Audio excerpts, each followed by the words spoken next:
Hi, and welcome to Journey Forward with Jory Rose, where you will gain insights, tools, and inspiration to get unstuck and live your best life. Jory is a licensed marriage and family therapist with a passion for helping people cultivate awareness and authenticity so they can show up fully in all aspects of their life. And now, here's Jory. Hey, this is Jory. I wanted to share with you before jumping into this week's episode with Zach Watson that if you're listening to this episode, you're likely wanting to hear more about how to have a healthier relationship and partnership. And I've truly come to realize everything is about our relationships. And we don't always have the best guidance, role models, or tools to create the relationship we're craving. So I wanted to invite you to a relationship retreat that is being co-hosted with me by my fiance, Dr. John Schinner, host of the podcast, The Evolved Caveman, that is happening in September of 2024. So just over a year from now, we will be doing an amazing week in Costa Rica, guiding you in the ways to cultivate the relationship you want, starting with how to get out of your own way.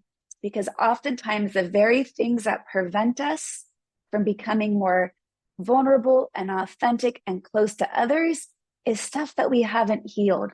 And when we can have awareness of our barriers to connection, we can then heal them, ultimately seeking the great connection that we desire.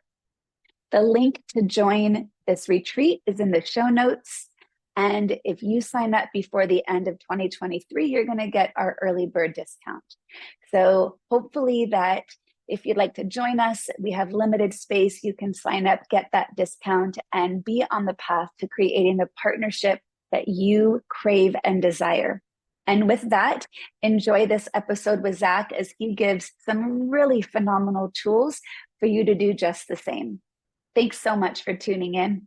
Hey everyone, and welcome back to Journey Forward with Jory Rose. Today I have Zach Watson with me, and I am so looking forward to this conversation. And this is for any of you parents out there who are just married couples who are just feeling that the equitable share of responsibilities are causing any struggles or frustration in your marriage or family life. And Zach is going to talk to us about so many different things, and I'm so pleased to have you here. So Zach, please introduce yourself, share with our audience a little bit about your own journey forward, how you got to where you are, and how you are using that insight and awareness to impact not only your own family life, but those of others.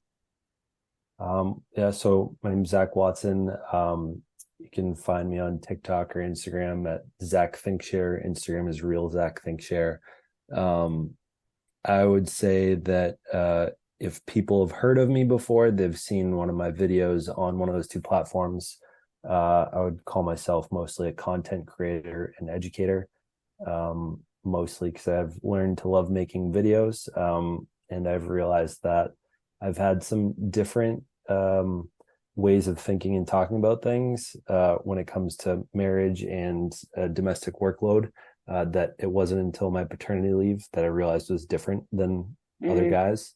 And when people started leaning in and listening to me, I realized that it probably needed to be talked about more. I love that. That's sort of, there's a lot of other things about me. I don't think I'm defined by that, but I know that that's probably where I can provide the most value today, is talking about some of those things and the messages I share there. I love that. And how did you get interested in domestic workload, and what shifted for you during your paternity leave? So a lot of people ask me, like, how do I get my husband to be where you are? And do you have a brother? Can I clone you? And I try to remind people not to gas me up too much. It's definitely a big ego boost that I need to be careful of. But I think I'd say there's about 5 different pieces of my journey that have sort of brought me here.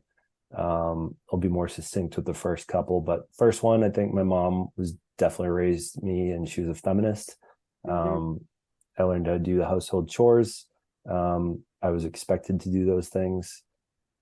I know that she was a big part of the hippie movement and burning the bras and those things in college. I think I think she did a pretty good job teaching me to respect women and fleshing out any lingering misogynistic things that I might have been surrounded by Well, thanks to your mom. It seemed to make a difference. So I think like having that as a base level definitely made a difference. Second one I would say was meeting my wife at the Landmark Forum in the advanced course. For those that have never heard of that, it's sort of a personal professional development leadership program. They talk a lot about, that's kind of where I discovered mindfulness and being able to discern the difference between my ego and my thoughts, and the fact that my thoughts are not me and my language matters, and I can actually impact my experience through changing my language. And so because I met her there, that was a strong foundation that we were able to use a lot of those tools to communicate. And there's a lot of like really almost seemingly dumb linguistic differences probably between me and her versus maybe your average couple that I think has really empowered us to have tougher conversations over the years that I think could have easily become divorce level conversations for a lot of other couples. I'd love to loop back around that, because I really believe language is so powerful, and how we name things can shift our relationship to whatever it is that we're experiencing. And I can get pretty nitpicky about language, and it can be a bit of a challenge for my partner when it's frustrating to him when it feels I'm really trying to discern the exact right language, but that's a big deal. So I'll ask you on this one, because I have an answer in mind that I would say, if you know that, maybe your partner is upset, or maybe you said or did something and you know that they feel something about it, what is the question you lead with to uncover whatever that is for them? Well, he and I are both therapists, so we also have some language that may not be typical of most partnerships. It might start with an observation. Hey, I'm noticing, or help me understand. Those might be some lead-in ways of getting to what it is. It's never an accusatory or a judgmental approach. I am very mindful of how I communicate, especially if it's going to be leading towards something that might be a difficult conversation. And he has observed that I am excellent in some of those areas, even when it's so challenging. But it's not easy, and especially if emotions are driving, some sort of questioning, to be able to phrase it in such a way that, well, I'll put it this way. I really do my best to communicate, I would say majority of the time, in the best way for it to be heard, right? And that's knowing how can he most hear me right now, not just what do I most need to say. And that's where I see a lot of the couples that I work with as a therapist bypassing connection or causing greater disconnection, because they are coming from that emotionally driven frustration, hurt, anger, anxiety, sadness, disconnect, rather than being open to either considering what's going on for that person that might be leading them to however they're, showing any observable behavior that might feel disconnecting, or they take it from an ego place and they over personalize, right? So those are some of the things that get people really hung up, or they're bringing past resentments into current behaviors. So they're making assumptions of, oh, if he's, oops, sorry about that. I had a FaceTime phone call from my daughter who's in Costa Rica. So we'll just keep that in, because you know what, that's life, and I'm a mom. So there you go. But when we sometimes bring past resentments into current behaviors, we may not always be able to discern, is what's going on something that's current right now, or is this a carryover from before, or am I viewing it through an old lens? So, those original questions that I said of, hey, I'm noticing this is going on. Help me understand what's going on for you. Something like that might be a lead-in. Speaking of communication, real quick, do you want to text her? Just let her know. I'm going to, yeah. Okay, good. Okay, there we go. Thank you. You're welcome. Yeah. So, I mean, what I heard that I thought was really interesting you said there was you often lead with, I'm observing, or what was the second one? Help me understand, like I'm Yeah, noticing, I or really like those. it's kind of like the curiosity and compassion, right? If I can be curious rather than judge or make assumptions, and if I can stay neutral with being in observation mode versus coming from my ego, how I would see things, or having it be a fear anxiety driven of, oh shit, what did I do? It's And that's my grounding in mindfulness and meditation, is to stay in that neutrality, in the observer, the curiosity, the compassion, increasing awareness, doing I can to decrease his defenses so that way the conversation's productive. Yeah. It's really interesting. So I've also been reading this other book recently called Emotional Labor. And what I'm hearing, so one of the phrases I think we often use is what's there for you, Mm-hmm. which feels similar in like it's curious, it's not accusing, it's Mm-hmm. acknowledging that there's probably something there. Sometimes we'll say there's nothing there for me, and then it may turn into some digging, and then okay, yeah, maybe all right, maybe I'm pissed about this. Mm-hmm.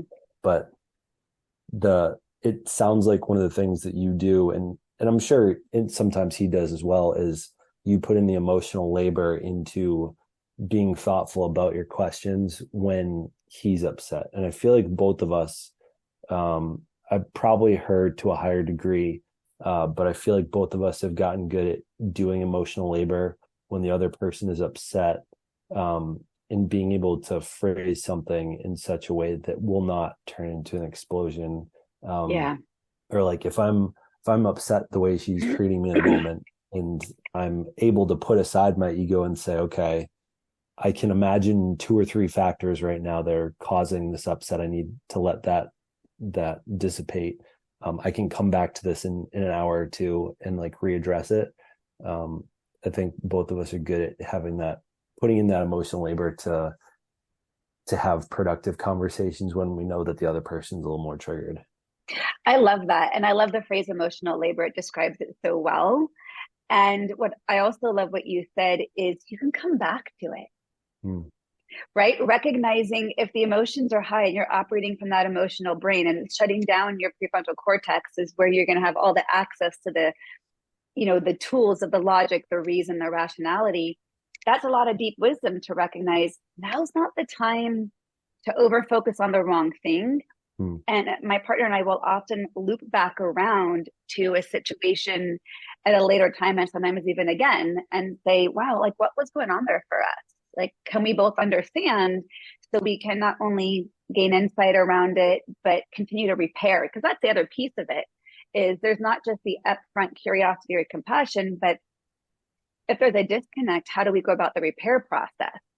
All right, so I want to ask you a question because I feel like this is like common, like for like brand new, newly married, like advice.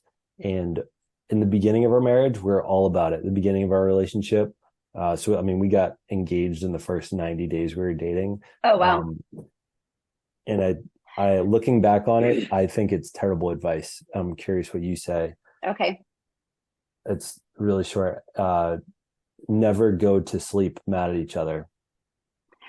So I used to try to abide by that. And Same. that was my anxiety driven belief system, because I struggled with disconnection. And when there was a disconnect, my anxiety would take over and my abandonment stories would kick in. So it became much bigger than what the situation was actually about.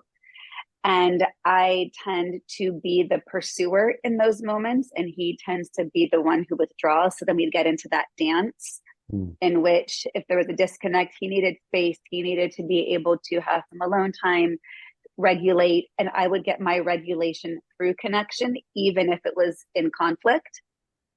And I've had to learn a couple of things. One, in those moments, self regulation is key. So if he needs space and I don't, then that's an opportunity for me to take care of my own needs and not have him be able to be the source of my regulation. And so we kind of joke of, when is this a co-regulation moment versus a self-regulation moment? And there's times where it's going to be co-regulation, and there's times where he's not available to co-regulate me because he's working on his own regulation. But I've also learned really, and I was with my ex-husband for a total of 23 years, and I've been now in this relationship 7.5. So with age has come some greater wisdom and understanding too of what might be some unskillful patterns, like just don't go to bed angry. I also recognize it takes time to figure out what's actually going on here. And that may take a good night's sleep, because again, if we're looking at executive functioning as being the source of that clarity, and if we're heightened in our emotions, we may not understand it, and we might just be spinning our wheels, getting into a place of further disconnection. I think that right there, I think that's the biggest lie within that phrase, is because whenever you're around and near sleep, like we would end up we'd be mad at each other maybe at 7:00, and okay, it's bedtime. Don't go to bed mad at each other. Try to have that conversation at 10, 11, 12 o'clock. We would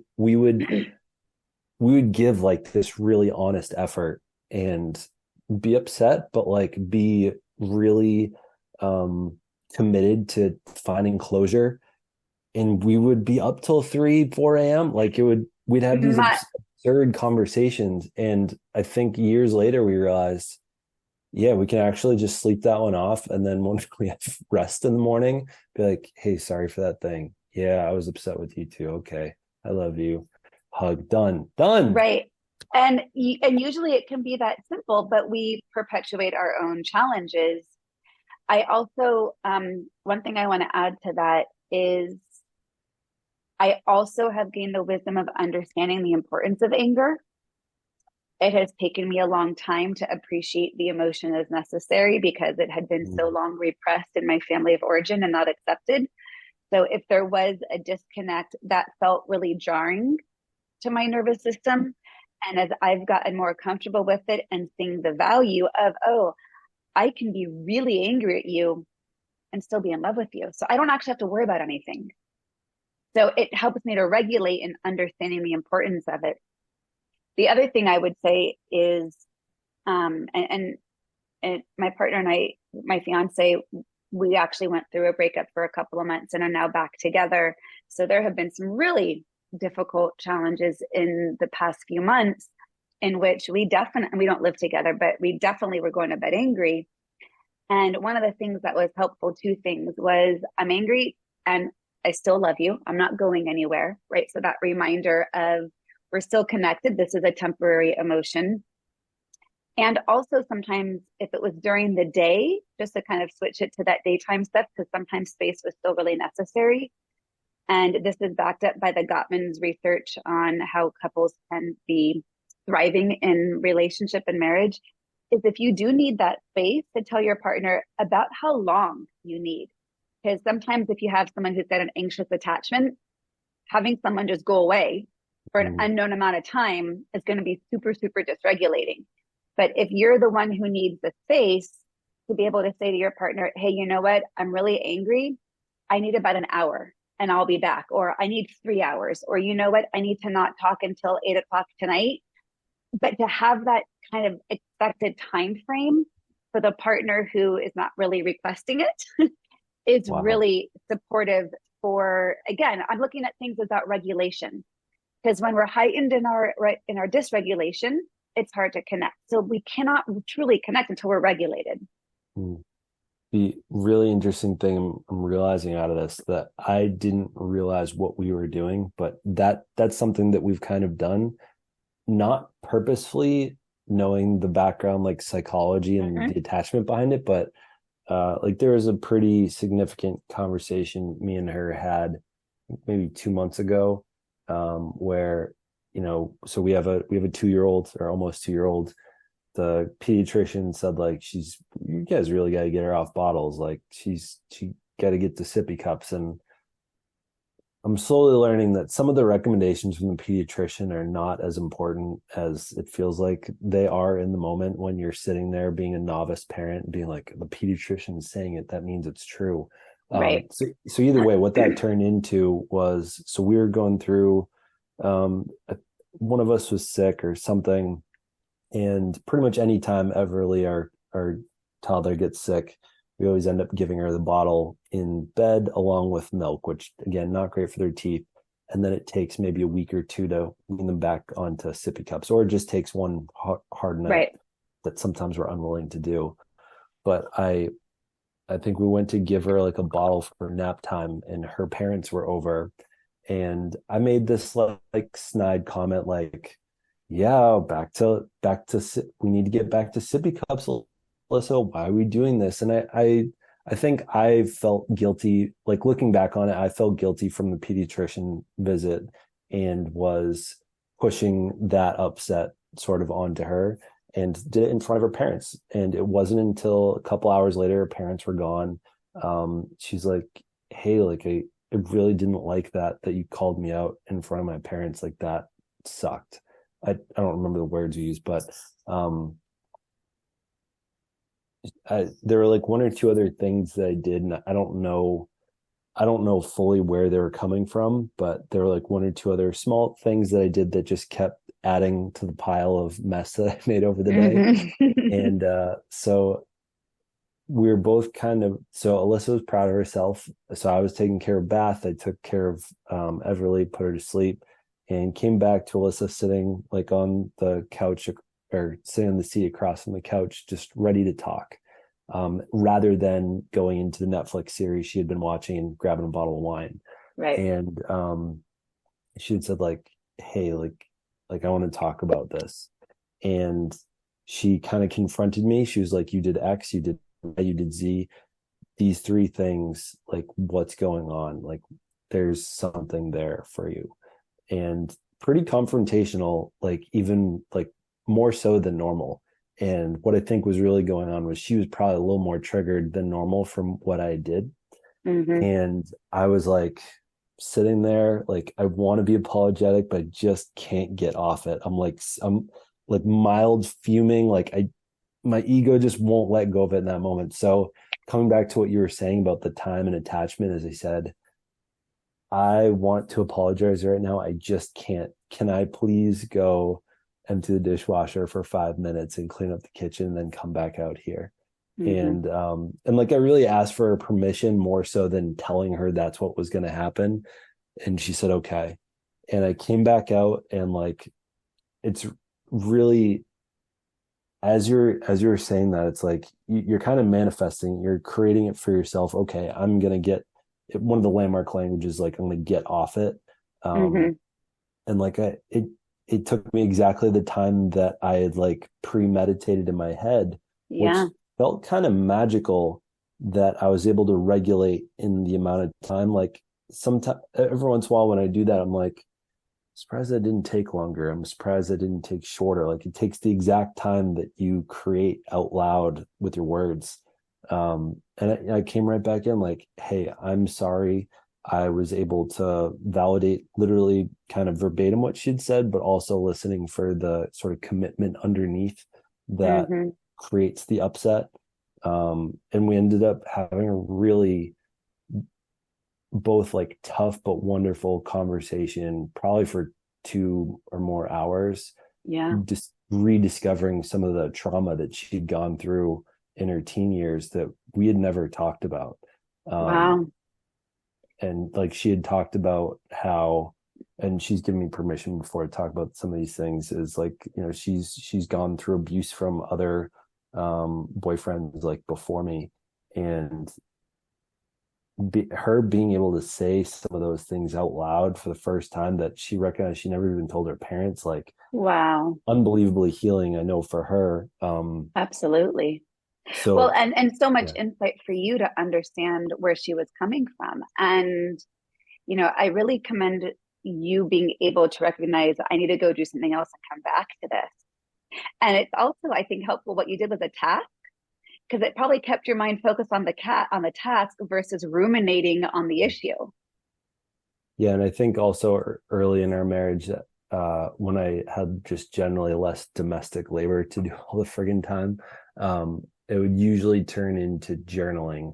We did this exercise in one of those courses where you have to complain about like a problem in your life, and then you had to tell the story to the person that you were partnered up with, and then you had to tell it again, and then they told you to tell it again. You ended up doing like 6 or 7 times, Oh, wow. depending on how long it was, to the point where you're saying it so often that it feels silly coming out of your mouth. And I felt like that was a huge part of what journaling was for me, is like, by putting it out on paper, I was able to read it from like a third person almost, and able to recalibrate, like, how much do I actually believe in this and how much is kind of BS, just like meaning to get this out. Yeah, it's so powerful. One of the things that I do with my therapy clients, I do a lot of parenting work, and this also works for partnerships. But I came up with this phrase in context of parenting, but like I said, it equally works for our partners, which is to say there is always an emotion driving a behavior. And we tend to overfocus on the behaviors, and we don't tend to give enough curiosity or compassion, to go back to those words, to the emotion underneath the behavior. And so if you have a tantruming child, we tend to put them on timeout, give them a consequence, take away something, because we want to stop the negative behavior. But all that does is really just cause resentment and creates a hierarchical power or battle of who's going to win, right? And it's the same with our partners. If we're just focusing on the behavior, we're never going to get to the root of it. And so to temporarily pause on whatever the behavior is, to come around kind of through the back door of that curiosity of being able to also connect empathically of what's going on, right? And as a kid, it's going to be a different question than your partner, but it's a beautiful mindset to approach challenge with, because one of the things I always say is we all want to be seen, heard, and validated. And when we're not being seen, heard, and validated, we tend to do one of two things. We either shut down or we get louder. And when we can recognize that that's the emotion causing the outburst, if we can come to, how can I see you? How can I hear you? What do you need? Right? What is that emotion that's not being able to be otherwise expressed? The negative, quote, negative behavior goes down by itself, because we're not screaming for negative attention. Yeah, I feel like a lot of people have told me that that's sort of where I've found some success in making a lot of the videos that I make, is that a lot of moms out there are validated or heard for the first time, especially by a male. Like, a lot of other moms will say similar things and they'll feel heard, but like hearing it from a guy, and like knowing that men are capable of seeing that, I think is really powerful. Like, I can't decide if it's one of my favorite types of comments, but every once in a while I'll get one of these, "Why am I crying right now?" And I'll comment back saying, you've probably been telling yourself that you're crazy for being upset about this thing that doesn't make sense and you have no language for. And you're all of a sudden understanding why you're upset about it. And I know for a lot of people, that's as simple as being asked multiple choice questions instead of short answer questions about general tasks around the house. Yeah. Okay, Zach, first off, I think you and I could talk for hours. And I do want to come back to, because you had said there were 5 things, and then we've been on the second one for the past 20 minutes, which I love, but I also want to hear more of what led to you on this journey. So raised by a feminist mom gave you the insight around, how to respect women and decrease some of those gendered specific bullshit rules and roles. Yeah. We talk a lot about communication. And again, I think we could just keep talking about that, because it's an endless insight and skill people don't really have very practiced about. So what were some of the other things that led you here? So I think the next one was probably paternity leave. So I was grateful enough or privileged enough, really, living in the state of Massachusetts. I was able to get 3 months of 60% of my pay as a teacher. And I also was in a working environment where, when you said paternity or maternity leave, they meant, "Oh, see you in 3 months." Like, it was that kind of environment, even though it was arguably one of the harder jobs that I've had. It was an all-girls school. They all lived there. They'd all been through some sort of trauma, many of them sexual abuse, and they were either on run watch or like suicide watch, and that's why they lived there with constant surveillance and Wow. staffing. No snow days because they lived there, so if there was a snowstorm, they'd put you up in a hotel like down the street to make sure that you were there the next day. Just to paint a picture of what that was like. So for one person to be out was really tough because it would like habits Throw were off the whole everything. system, I would imagine. So to be in a community that valued maternity and paternity leave that much that you were just gone for 3 minutes, that was expected of you, because I think that community, it was a smaller piece of the Justice Resource Institute, JRI. I think they really valued healthy attachment with children because a lot of these students didn't get that as children. Yeah. So being in that community, that there was zero guilt going into that. And I started, as paternity leave started, I started saying like, I'm taking 4 months. I don't care what they say. And I was like, I have no plan for this, zero. And I called up my boss. This is just a fun story. Sorry. No, please. I texted my boss the Friday right before I was supposed to come back. I was like, well, I guess I'll see you on Monday. I was like, I thought I was going to have 4 months, but it looks like it's 3. I did the research trying to figure it out. And I'll be damned. Saturday morning, I got a stomach ache, went to the ER because we couldn't figure out what it was. I had appendicitis, got my appendix out Saturday night, Oh my texted gosh. my boss Sunday morning saying, yeah, I'm going to be out a couple more weeks. So I like to say Careful that what you wish for, Zach. I mean, hey, it was like a 2-hour procedure or something, and I got like a month of medical leave. So I just Wow. say that I manifested a 4th month of Yes, you paternity did. leave. Got to point that magic wand in the right direction. Right. So coming back to, I think the value of it is, I think when you take paternity leave,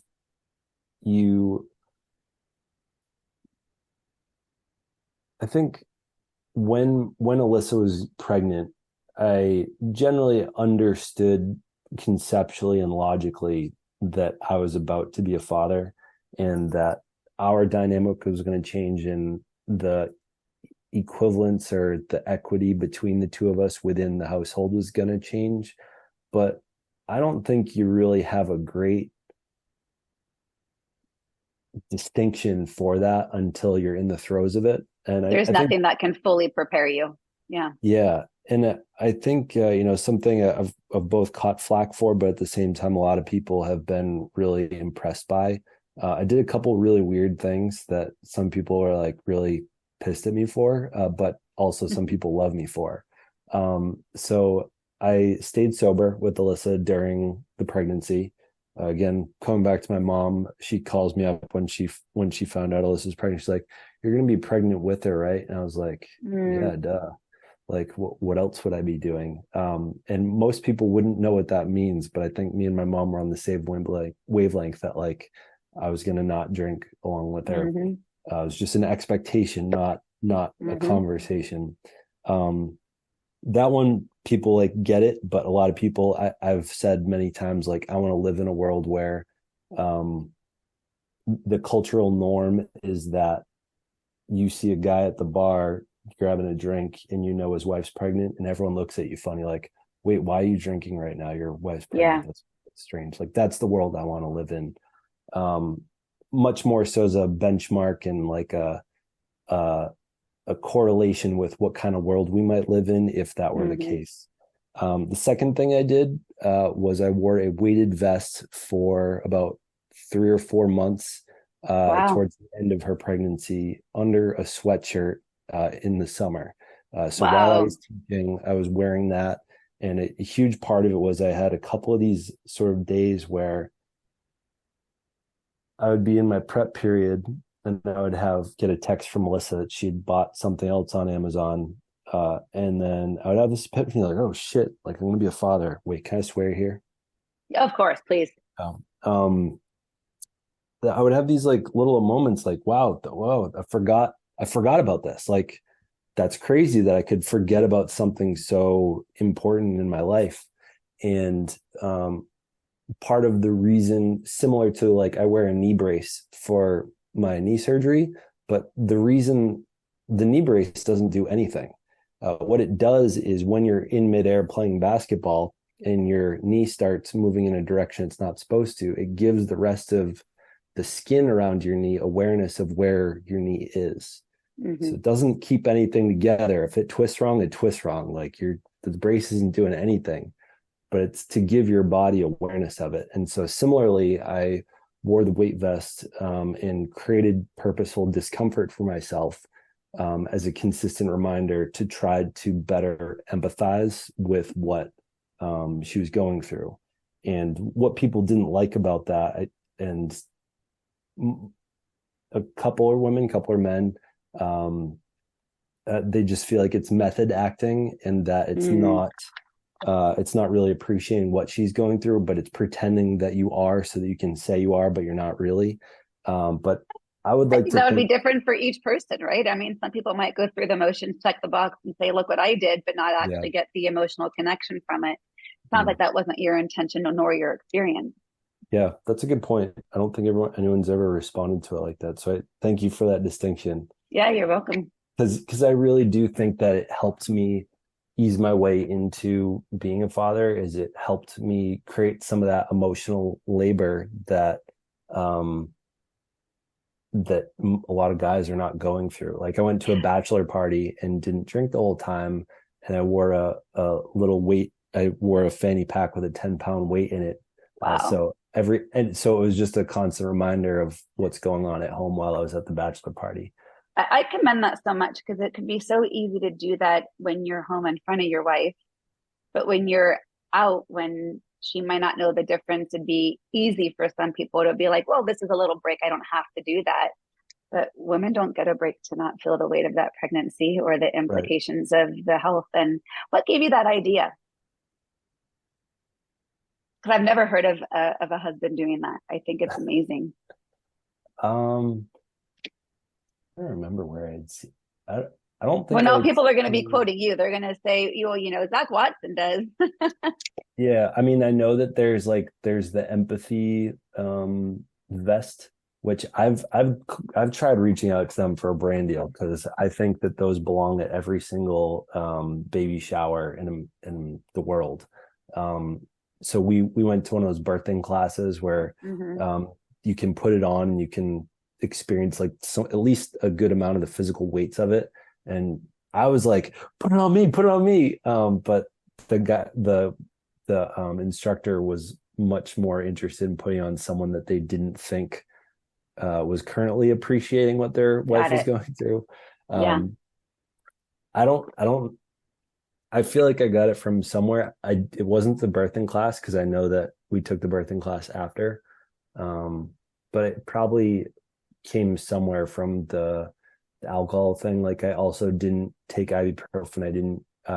Alyssa cut out coffee. I cut out coffee with her. There's one or two other things that we did. So I think it was probably just I kept brainstorming along the way about how I could try to emulate some of the problems that she experienced. Like, so I'm pretty tall. I'm 6'5". Usually when I run upstairs, I skip either one or two stairs at a time. I couldn't do that with the weight vest anymore. It would smack me in the groin. So like having those little tiny inconveniences, I think, helped me go through some of the emotional labor that I think a lot of pregnant women go through. And I think it helped train me to see a bit more equity and equality in what we're about to go through next. Yeah. So that, along with paternity leave and like seeing the importance of, I'm not going to claim to be the best partner by any means. I think that domestic labor, cleaning, typical things that, women do a lot more than men. I'm in a pretty similar boat with a lot of other guys that I didn't love doing it. No one actually loves doing it, I don't think. Just to clarify. True. I think my level of appreciation for a clean space is definitely lower than hers. I And I think when we were together during paternity maternity leave, uh, I came to appreciate the level of peace of mind that it brought her.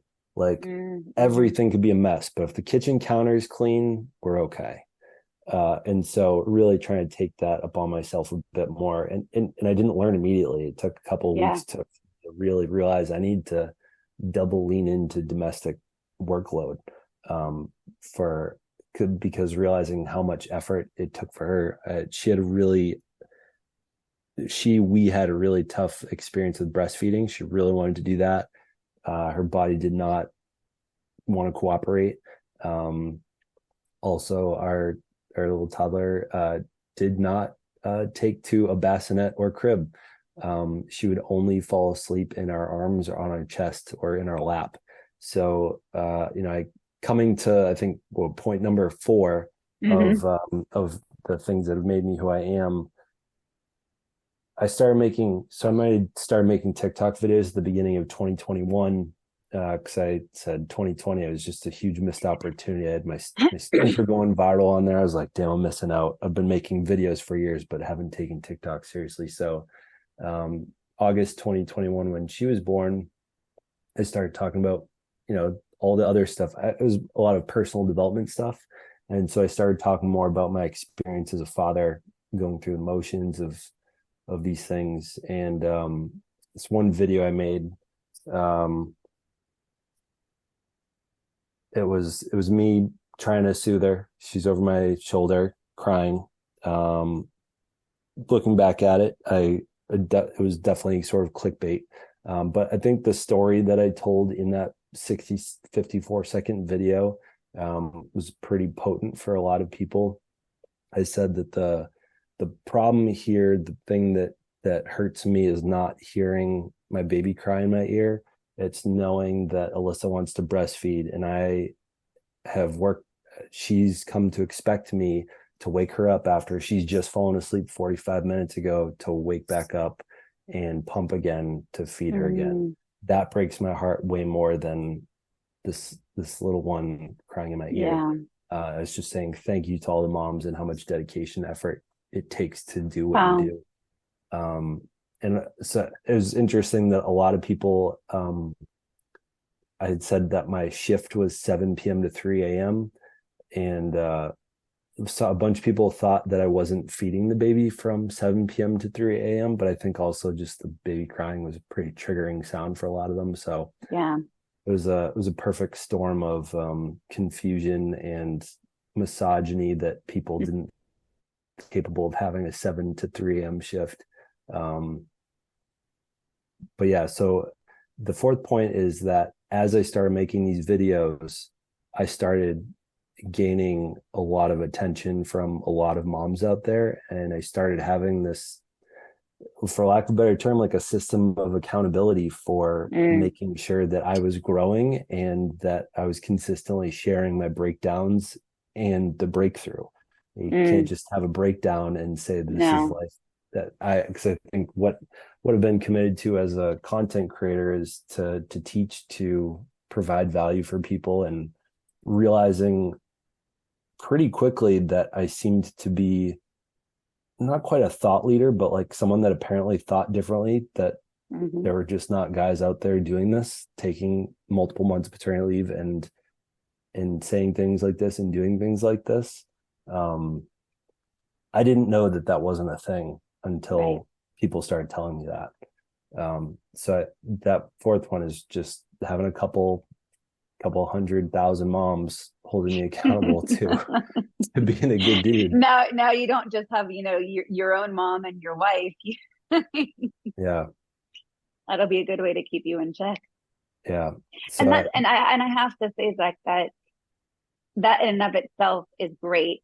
And the thing that's underneath that is your willingness to be vulnerable and put yourself out there, and not just for the purpose of social media, for the, look at my successes, but to have the vulnerability and honesty to say, here's my breakdowns and here's what I'm learning from it, right? I think it makes it so much more relatable and easier to connect with, as far as having followers see you as human and not just this social media content creator, look how many Yeah. followers he has, fantastic, whatever. It's that humanity, it's that vulnerability. And I often say vulnerability breeds connection.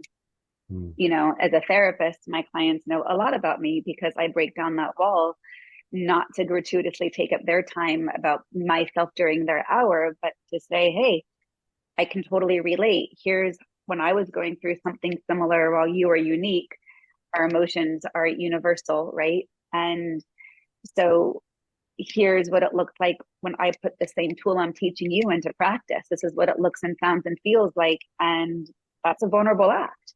Mm. So, that vulnerability is going to attract attention, especially coming from a young father. Yeah, so it's been a wild ride of there have been a couple moments where, so I mean, when we went through sleep training, shared a lot of that, and there were a lot of pissed off people there. Shared about the really challenge that we had with breastfeeding and the fed is best people were for coming for our necks. It was interesting last year, and I'm coming to my fifth one, by the way. Yeah. Last year when, Roe v. Wade was overturned, I went through this time of like really feeling like I ought not to have a voice. It felt like it wasn't my time to have a platform and to speak. And my in terms of my growth, my account, it stayed very stagnant for about 8 months because I took a couple months break of being outspoken about anything because it didn't feel like my stage. And then it wasn't until a couple of my friends, not Kristen Bell, Abby E, and that darn chat, Laura Danger. I don't know if you're familiar with either of them, but they talk a lot about weaponized incompetence, mental load, and general equity in the home. And they're both, I think, reading this book Fair Play, and they had recommended, yeah, you should definitely read it, like you'll love it / you'll grow from it. Little did I know that I was gonna learn to hate myself in some ways from it. But the book itself is a lot about what women are going through in the majority. And I think that book was a huge game changer in me being able to have a lot better language to talk about what I was experiencing and what I was trying to make a difference for in our relationship. It gave me the words for mental load. It gave me the words for minimum standard of care, and helped us identify a couple of different places where we could grow. A simple way to put it, this is the metaphor that I was about to share at the very beginning before we start recording. A lot of women out there, and so this is kind of an opportunity. I would say if you're a mom, if you're a woman, and you're trying to figure out how to redistribute some of the workload in your home, this is your opportunity to listen here. A lot of women want redistribution.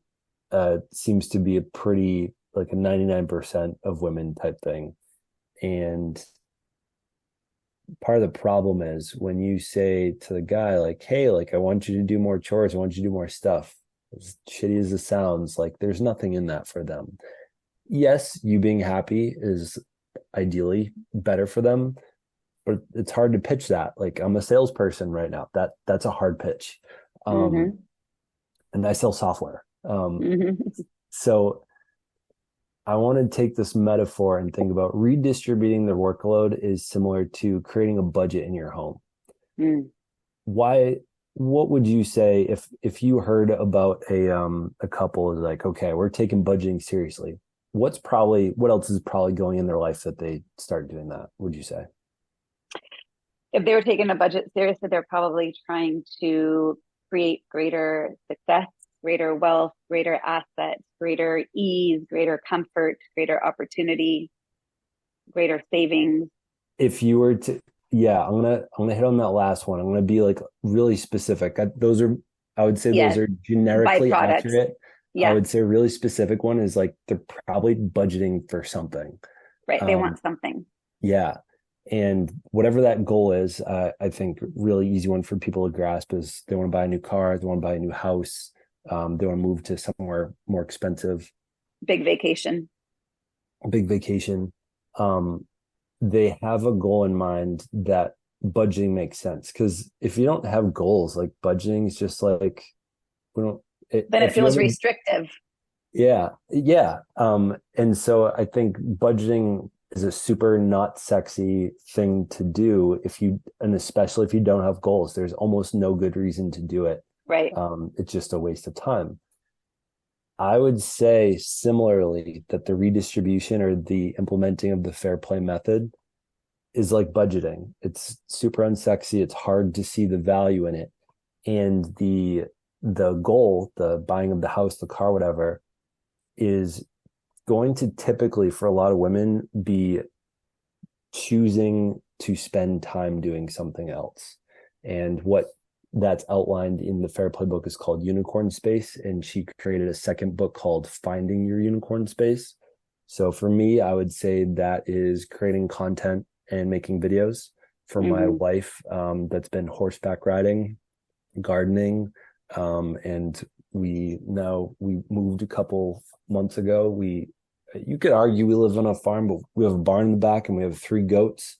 Um, so I would say farming slash like caring for pets that are farm animals. Those are some of the things for her. And what I've found is that when she says, okay, like I want to make some time for horseback riding. I want to make some time to go do the flowers outside and do something I love. It is 10 times easier for me to rearrange whatever I need to, either in my head or physically, to care for the baby so she can go do that. Mm-hmm. Budgeting the time so that she can go do the thing is way easier for me to embrace redistribution of work and mental load. And I think that that's something that a lot of women don't understand, is that if they want to go about redistributing, besides saying I just want to do less, like that's a hard sell. But if you start saying I want to get back into dance lessons, I want to start my business, I want to start working on the book I've been talking about forever, I want to actually do this hobby that's been sitting gathering dust in the corner for 3 Mm-hmm. years, all those And things. so in order to do those things, here's what I need from you. Yeah, I need you to be able to friggin' change a diaper so that like you can be with our kid for 3 or 4 hours Yeah. without texting me 5 times. I need you to be able to be with our toddler, and know the meal plans so that I don't have to worry about their nap time and their lunchtime getting all fucked up for when I come back from brunch with my friends. Right. And, one of the languages I would put on that in what I teach clients is it's being values driven. And if you're operating from your values and you and your partner don't have to have the same exact value set, right? You can have different things that you want to do in that unicorn space, but to be able to respect your partner's values, it helps with that reciprocity of needs. Like, I'll do this for you so that you can go do this. And in return, when I have the same request, it becomes this mutually reciprocal environment where we value what our values are. Yeah. And like coming onto this podcast, like she was much more open to be like, yeah, like you help me with bath, but like I'll take care of bedtime so you can jump in there. Like, hey, I'll pitch in to do the dishes because 8 o'clock you get your call. Or like I think for a long time, me making videos was just super annoying to her. But knowing that it's important to me and knowing that she also has time for her to do things that are important to her, it's actually also given me more permission to feel like I can spend time doing these things. Sure. I love that so much. And it kind of goes back to what we were saying in the beginning of even being able to get to this requires really great communication on the front end, right? I mean, there seems to be some real baseline of relationship foundation to be able to get to this place. Because if you don't respect your partner, I mean, oftentimes there's a lot of resentment that's built up, and maybe we don't respect what their hobbies or values or needs are. So there's other things that may be needing to be addressed to get to this place. And having effective communication is definitely, to me, one of those big foundations. Mm. One of the things that, and we'll wrap up in a few moments, but there's so much more I would love to talk about this, and maybe I'll just have to have you on another time, because the clients that I work with, this, mostly women, this frustration of the overwhelm that we carry. And I heard it best described on Glennon Doyle's podcast, one of the early episodes, and it was her sister Amanda, who's one of the co-hosts, was talking about her anger at her husband, who's actually a really great guy and great husband, but the anger wasn't about what he was doing or not doing. It was about the mere fact that the ticker tape, as she called it, of chores and responsibilities is always in her head. And so when he says, "Hey, hon, how can I help?" that question pissed her off, because it assumed that he didn't know what needed to get done. And so here's this, very helpful, supportive partner really wanting to relieve the load when the initial issue is the fact that she's the one carrying the load. Mm. Yeah, because immediately by him asking that makes her project manager, and that makes him employee, not 100%. co-founder. Yeah. Yeah, I made a video. I've been doing sort of an ongoing series since December, talking about the difference between asking multiple choice questions, really, and asking short answer questions. Mm-hmm. And when you are able to do I was a math teacher, and everyone always gets, I did it all in my head, like, just show your work.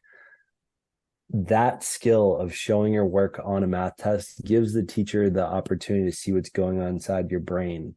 Mm-hmm. And knowing whether you cheated or whether you kind of know what's going on and you know how to communicate it.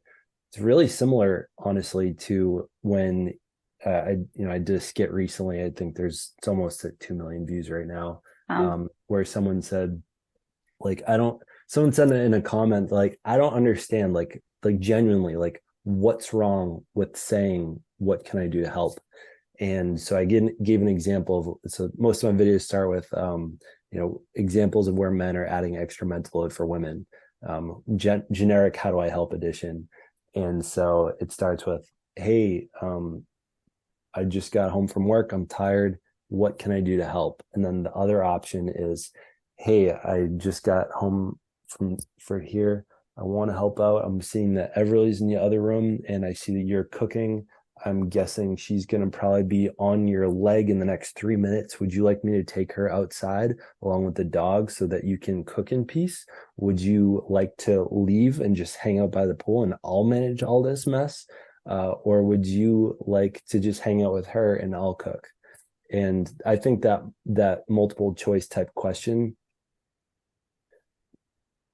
I mean, when you're taking a multiple choice test versus just all open answer, like, it's a totally different test. And yeah. I think there's so much less decision fatigue that's going on in your brain. And you are, I think by saying something like that, you're acknowledging the situation, and they can feel heard and feel validated that you have a decent idea of what's going on in their head, in their ticker tape right now. Right. And that you're acknowledging the ticker tape and saying, choose from these options instead of come up with an answer from scratch. Yeah, I love that so much. And there's so many barriers to entry. I can see on a lot of these things. And to wrap it up, because I could see a lot of guys being like, but why would I want to do more? Yeah. And I get it. No, it's part of I have a simple and rudimentary answer that's not great, but like, if we need more men to lean in, like, there's a good chance it's going to correlate with more physical intimacy, which they often want.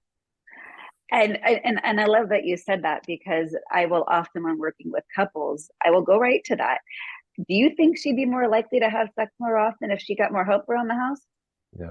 Or if she's doing everything, how likely do you think she's going to want to be, especially if she's been having a kid that she's been holding on to all day long? Like, you pick. I wish I could say that more in my videos, but I know that the nuance of like responding to that and people like judging that and not taking the full message out of that is just, the risk is too high for me getting canceled. Yeah. Yep. No. And it's unfortunate that's the risk, because that's also the truth. And, to be skillful to say in a way that won't get you canceled. Quite wise. It can be done on a podcast, but not in a 60-second or 3-minute clip. No, definitely. Zach, I have so thoroughly enjoyed this conversation. I am positive that you've given a lot of inspiration out to our audience. And I know what you're doing out in the world, and your videos are absolutely fantastic. There definitely needs to be more men to hear this message. And how can people find you? I know you mentioned it in the beginning. We'll have the links in the show notes, but please share again. And if there's anything that people can, anything that you're offering right now, please go ahead and share. Sure. So Instagram, Reel, Zach ThinkShare, TikTok, Zach ThinkShare, pretty much the same stuff, whichever platform you spend more time on. I do have a free mental load 101 guide in my stand store, which is the link in both my bios. I know we're recording this in June, so it may have changed since then, but it's likely to be the same. I've gotten a lot of good feedback that's a pretty useful, I think 3 or 4 or 5 page PDF, awesome. Just giving a basic understanding of that so people can wrap their heads. One, for men to just have a really significant breakdown, and for women, how to start that conversation a little bit easier. One of the things I'm working on is creating a sort of course. A lot of people have been saying this needs to be a course, and I've been saying, well, I don't feel totally confident yet. So right now I'm working on taking on a lot of one-on-one calls. So if you go, you can book a one-on-one call with me. I'm eager to listen to your nuanced version of this problem and see where I can be of assistance. I'm not a certified coach. I just talk about this, and I know that I practice it in my life. And I know that as a teacher of 8 years for mostly special ed, I'm pretty damn good at breaking things down for people that don't understand. If I can teach one of my 11th graders that's learning math at a 2nd grade level to do the Rubik's Cube, I think I can teach men about mental load. I love it. Zach, thank you for how you show up. Thank you for what you're teaching others to do. And I know there's probably millions of mothers and wives who are thanking you as well. If this episode has inspired you guys, I would love a rating, a review, a share, because we definitely need more people to journey forward to more equity in the home and in their partnerships and in parenting. And everyone wins. Absolutely everyone wins. And especially your daughter seeing this as a role model from her father. I mean, the ripple effect of it is really, really beautiful. So thank you guys so much for tuning in. And again, Zach, thanks for sharing part of your evening, and thank your wife for doing her part of the load to give you this time during your precious evening together. And I really appreciate it and valued the conversation. Thank you, Jory. I appreciate it. All right, everyone, take care and be well. To continue your journey forward, find Jory Rose on Facebook and Instagram to become part of her growing community. You can also gain access to her meditations, books, online classes, or to sign up for an upcoming retreat. Visit her at joryrose.com. That's JOREEROSE.com.